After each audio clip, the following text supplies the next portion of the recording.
दर्शकों, कहते हैं अगर किसी व्यक्ति को बुरी लत लग जाए तो उसका जीवन तो बर्बाद होता ही है, साथ ही साथ उसके परिजनों पर जो उसका प्रभाव देखने को मिलता है वो वास्तव में दयनीय और दुखमय है। कुछ ऐसी ही अनसुनी दुखद सी दास्तां रही है कीर्ति शर्मा जी की, जो पेशे से शिक्षिका हैं और मुंबई महाराष्ट्र की रहने वाली हैं। कीर्ति जी पूजा अर्चना तो कर रही थी, पर सही साधना न होने के कारण इन्हें कोई लाभ नहीं मिल रहा था। इनके घर की स्थिति बहुत खराब हो चुकी थी, जिसे सुनकर आपकी भी आंखें नम हो जाएंगी। इनके पति बुरी आदतों से इतने घिर चुके थे कि अपना सब कुछ लुटा दिया। जुए की लत ने इनका घर-बार और हर खुशी छीन ली, यहां तक कि इनके पास दूध लेने तक के लिए भी पैसे नहीं हुआ करते थे।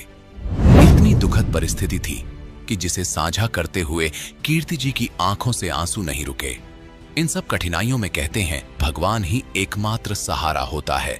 वहीं भगवान भी कीर्ति जी के जीवन का सहारा बन गए। पूर्ण परमात्मा के स्वरूप तत्वदर्शी संत रामपाल जी महाराज जी से नाम उपदेश ग्रहण करने के बाद इनके पति की जुए की लत भी छूट गई। आर्थिक स्थिति ठीक हुई, शारीरिक लाभ मिले और सही भक्ति साधना मिली। संत जी की कृपा से इन्हें ऐसे अद्भुत लाभ मिले हैं जिनका गुणगान करते हुए आज कीर्ति जी थकती नहीं है।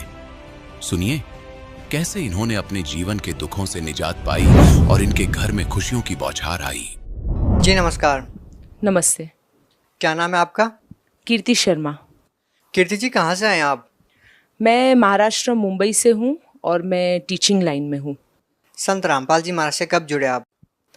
इनसे मैं संत रामपाल जी महाराज से मैं 9 फरवरी 2017 को जुड़ी हूँ। यदि आपसे कारण पूछा जाए कि आपने संत रामपाल जी महाराज से नाम दीक्षा ली क्यों, तो क्या कहेंगे? एक्चुअली हम बहुत ही प्रॉब्लम में थे और इसके पहले प्रॉब्लम में थे, मतलब जैसे जो भी मनुष्य प्रॉब्लम में रहता है धरती पर, वो सबसे पहले और कुछ वो नहीं है, सल्यूशन नहीं है तो हम भगवान के पास जाते हैं। उसी तरह हम भी जो दुनिया में जो अभी तक चली आ रही है प्रथा, मूर्ति पूजा वगैरह है, हम वही कर रहे थे, मगर उन चीज़ों से हमें कुछ भी सल्यूशन नहीं मिला। यहाँ तक कि जितनी पूजा कर रहे थे उतना ही हम खड्डे में जा रहे थे, अगर ऐसे कहा जाए तो बहुत मतलब हमारे पास कोई चारा ही नहीं था। और तभी ऐसा हो गया जैसे संत रामपाल जी महाराज ने ही हमें बताया है कि बेटा तू मेरी राह पे आ जाओ। यदि आपसे पूछा जाए कि आपको परेशानियाँ क्या थी, संत रामपाल जी महाराज के शरण में आने की आखिर आपको जरूरत क्या आन पड़ी, ऐसी क्या परिस्थितियाँ हुई कि आपको संत रामपाल जी महाराज से नाम दीक्षा लेने की जरूरत पड़ी? मेरे जो भगत जी हैं, मेरे हस्बैंड हैं, उनको बहुत ही बुरी आदत थी जुआ खेलने की। वो खुद रिग लाइन पे हैं, लाख, सवा लाख, 1.5 लाख तक कमा लेते हैं। मैं खुद टीचर हूँ, मेरी इनकम घर पे आती है। उसके बावजूद हमारा 2 बेडरूम हॉल किचन का फ्लैट प्लस मेरे पास जो भी गहने वगैरह जो मटेरियल वर्ल्ड कहते हैं वो सभी था हमारे पास। और इनकी इसी बुरी आदत की वजह से हमने सब कुछ खो दिया है। आज हम रेंट के फ्लैट पे रह रहे हैं और तब भी इनकी पेमेंट अच्छी है, मेरी पेमेंट अच्छी है, तब भी हम अच्छे से गुजारा कर सकते हैं रेंट के फ्लैट पे, तब भी हमारे पास पैसे नहीं बचते हैं। जैसे आते हैं वैसे ही चले जाते हैं। मेरे भगत जी को, हस्बैंड को पता भी चलता था कि मैं कहाँ जा रहा हूँ, मैं क्या कर रहा हूँ, तब भी पता नहीं किस प्रकार का उनमें खिंचाव था कि उस काल की दुनिया में, जो मैं कह रही हूँ, जो मैंने अभी यहाँ पे सीखा है, उस काल की दुनिया में वो कैसे खींचे चले जाते थे। उन्होंने मेरी कसम ली, मेरे बच्चे की कसम ली, मगर कुछ फ़ायदा नहीं था। मगर जब से, जिस दिन से हमने 9 तारीख से जो नामदान लिया है, 10वें दिन से मेरे भगत जी ये बोल रहे कि कीर्ति मुझे वहाँ पे जाने की इच्छा भी नहीं होती है, वहीं लॉटरी खेलने के लिए। हमारे पास दूध लेने के लिए भी पैसे नहीं थे।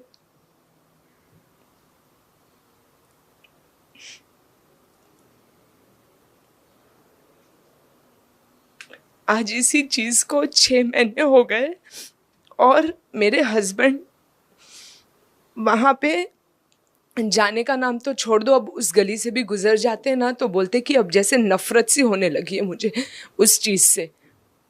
तो इतना बड़ा हमने सिर्फ 6 महीने में इतना बड़ा ड्रास्टिक चेंज संत रामपाल जी महाराज की वजह से ही देखा है।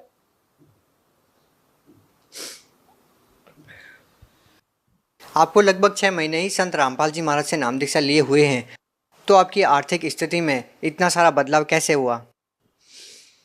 पहली बात तो जहाँ जो कमाए हुए पैसे हमारे चले जाते थे वो बचने लगे हैं।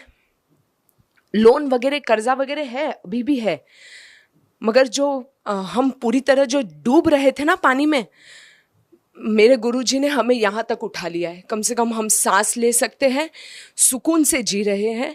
पता है कि लोगों का कर्जा भरना है, और जो प्रकार से लोग हावी होके हम पर आते थे कि भाई पैसे देना है, ये है वो है, आज वही लोग प्यार से बात कर रहे हैं। वो रुक भी रहे, उनको वो जो लोग हमें समझने की कोशिश में नहीं थे, समझना ही नहीं चाहते थे, आज वो लोग हमें समझ भी रहे हैं कि भाई ठीक है, तू टाइम ले ले, जब तेरे पास पैसा आएगा तब तू दे देना। मतलब ये बात आपके पति को संत रामपाल जी महाराज से नाम दीक्षा लेने के बाद ही कैसे समझ में आई कि जुआ नहीं खेलना चाहिए? जो बुरी आदतें थी उनकी, वो संत रामपाल जी महाराज से नाम दीक्षा लेने के बाद ही क्यों छूटी? ऐसा क्या परिवर्तन आया? देखिए, मुझे लगता, क्या मुझे विश्वास है कि he is the true God for me. क्योंकि अगर जब हम पहले भी साधना भक्ति वगैरह सब किया करते थे, मैं कृष्ण जी का जाप करती थी, वो ओम नमः शिवाय का जाप करते थे। जब हमारा घर बिका तब भी हमने बहुत जाप और मंत्र जाप ये सब किया था कि भगवान हम ऐसा ना हो कुछ कि हमको रेंट के फ्लैट वगैरह पे रहना पड़े। तब क्यों नहीं भगवान ने हमारी सुनी? तब तो हमारा सब सत्यानाश हो गया। और रामपाल जी महाराज के पास आने के बाद से इतना सुकून, मतलब जो भी कर्जा वगैरह है वो धीरे धीरे ख़त्म हो रहा है, मन को सुकून मिल रहा है।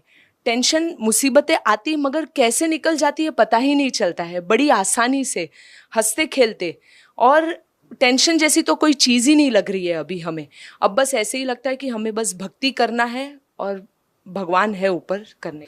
जब हमने उनका नाम ग्रहण किया और उसे जाप मंत्र जो भी उन्होंने दिया है संत रामपाल जी महाराज ने, उसको जब हमने जपना वगैरह शुरू किया था, तब हमने खुद एक्सपीरियंस किया कि हमारी आर्थिक स्थिति में भी लाभ हो रहा है। There are changes in our financial as well as health. देखिए, आप पढ़े लिखे हैं, एजुकेटेड पर्सन हैं आप। संत रामपाल जी महाराज के बारे में ये भी कहा जाता है कि साधारण सी वेशभूषा रखते हैं, कंठी माला ही नहीं रखते हैं, भगवा कपड़े नहीं पहनते हैं। एक ऐसा व्यक्ति संत कैसे हो सकता है? क्या आप उन लोगों की बातों से इत्तेफाक रखते हैं जो ये कहते हैं कि जो साधारण सी वेशभूषा रखते हैं वो संत कैसे हो सकते हैं? डेफिनेटली संत होना ज़रूरी नहीं है कि भगवा कपड़ा पहन लेना है, माला वगैरह कर ले लेनी है। संत इंसान मन से होता है, विचारों से संत होता है, दूसरों के प्रति उनकी क्या भावना है उससे संत होता है।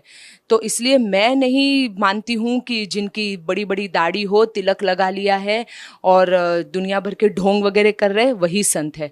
संत रामपाल जी महाराज ही एक में वो संत है, वही परमेश्वर है। मुंबई जैसे शहर में रहने के बावजूद क्या आप इन बातों में विश्वास रखते हैं कि किसी मंत्र के जाप से या संत के आशीर्वाद मात्र से इस तरह के लाभ होते हैं? मैं पहले से ही भगवान की राह पर, मतलब पहले से ही मुझे विश्वास है कि भगवान है, इसीलिए मेरा पहले से ही आध्यात्मिक उसमें भी काफ़ी लगाव था, रुचि थी। काफ़ी बार मतलब फ्रेंड्स लोगों के साथ भी बैठना जो डिफरेंट कास्ट के हैं, कोई क्रिश्चियन है, कोई मुस्लिम है, उन लोग भी जो अपनी बातें शेयर करते थे वो भी मैं सुनती थी।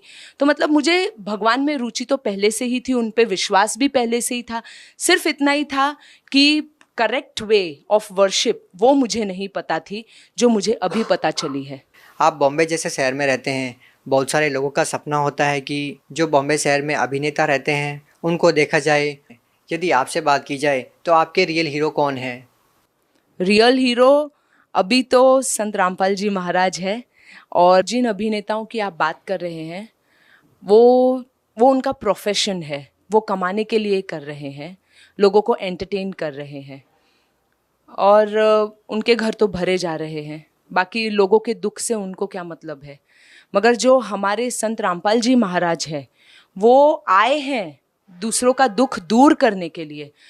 वो नशा मुक्त जीवन की प्रेरणा देते हैं। फॉर एग्जाम्पल, सबसे बड़े एग्जाम्पल मेरे हस्बैंड ही हो गए हैं। He is denying for dowry system also and like कितने सारे मेडिकल रिपोर्ट्स वगैरह जो है जो देखा गया है, मतलब लोगों को मानसिक रूप से, शारीरिक रूप से आर्थिक रूप से, उन सभी चीज़ों से वो उनको छुटकारा दिलाने आए हैं, उनकी प्रोग्रेस करने आए हैं। और आप रिसर्च भी कर सकते हैं, जैसे 3 घंटे की अगर लोगों ने मूवी देखी है और 3 घंटे का सत्संग सुनाइए संत रामपाल जी महाराज का, आप गारंटीड जिन्होंने सत्संग सुना है 3 घंटे का, उनमें आप काफ़ी बदलाव देखेंगे कंपेयर टू जिन्होंने 3 घंटे की फिल्म देखी है। और जो बदलाव उनमें आएगा और उन लोगों ने अगर ग्रहण कर लिया तो वो लाइफ टाइम तक उनके लिए एक बहुत अच्छी सीख हो जाएगी और वो अपने लाइफ को काफ़ी प्रोग्रेस की ओर ले जाएंगे। बहुत बहुत धन्यवाद।